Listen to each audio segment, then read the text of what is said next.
বাংলাদেশে ক্রিকেটকে আর শুধু খেলা বলা যায় না, এর সম্মোহনী প্রভাবে বুঁদ হয়ে থাকেন টেকনাফ থেকে তেঁতুলিয়া নিবাসী ভূখণ্ডের কোটি জনতা।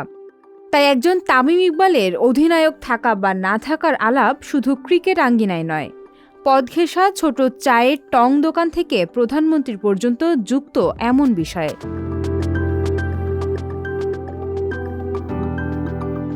জুলাই মাসে আকস্মিক তামিমের ক্রিকেট ছাড়ার ঘোষণায় আলোচনার ঝড় ওঠে দেশজুড়ে।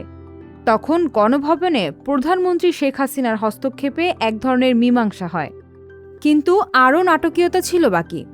ইনজুরিতে আক্রান্ত তামিম চিকিৎসা শেষে দেশে ফিরে বৃহস্পতিবার রুদ্ধদ্বার বৈঠকে বসেন বিসিবি সভাপতি নাজমুল হাসান পাপনের সঙ্গে। দেশের সমস্ত সংবাদ মাধ্যম অপেক্ষায় ছিল গুলশানের বিসিবি প্রধানের বাড়ির বাইরে। সময় গড়ায়, অপেক্ষা শেষ হয়। সংবাদ মাধ্যমকে তামিম জানান অধিনায়কত্ব ছাড়ছেন তিনি, তবে ইনজুরি কাটিয়ে দলে ফিরতে চান। এ নিয়ে প্রধানমন্ত্রীর সঙ্গেও কথা বলেছেন তিনি।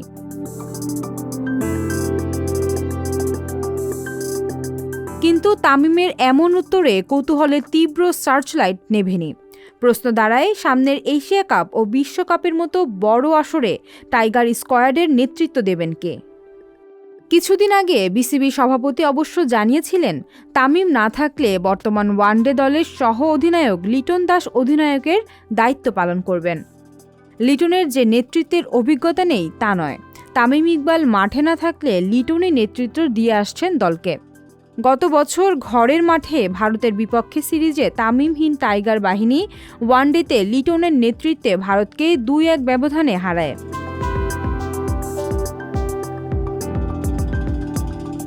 কিন্তু শুক্রবার পর্যন্ত বিসিবি নিশ্চিত করেনি আগামী বড় দুটি আসরে দলের অধিনায়কের নাম।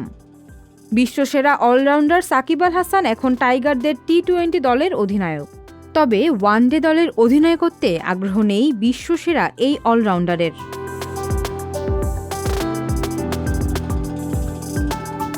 বৃহস্পতিবার সংবাদ মাধ্যমের সঙ্গে আলাপে বিসিবি সভাপতি বলেছেন, আমরা এমন কাউকে অধিনায়ক বানাবো না যাকে বানালে দলের মধ্যে বিতর্ক সৃষ্টি হবে।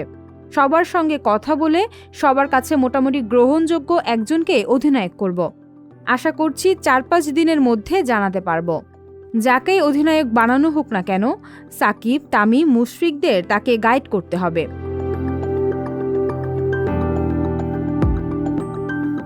মাশরাফি, মাহমুদুল্লাহ, সাকিব, তামিম, মুশফিক ২০০০ সাল পরবর্তী সময় থেকে দেশের ক্রিকেটে পঞ্চপাণ্ডব হিসেবে খ্যাত।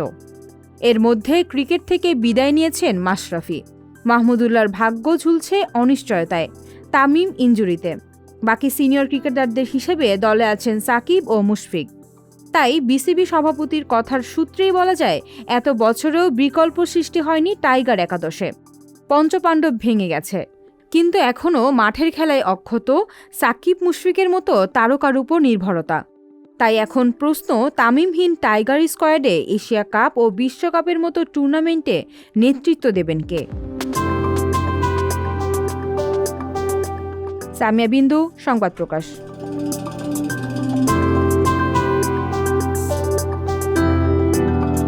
সংবাদ, ফিচার ও অনুষ্ঠানের জন্য ভিজিট করুন সংবাদ প্রকাশের ওয়েবসাইট এবং যুক্ত থাকুন ফেসবুক পেজ ও ইউটিউব চ্যানেলের সঙ্গে।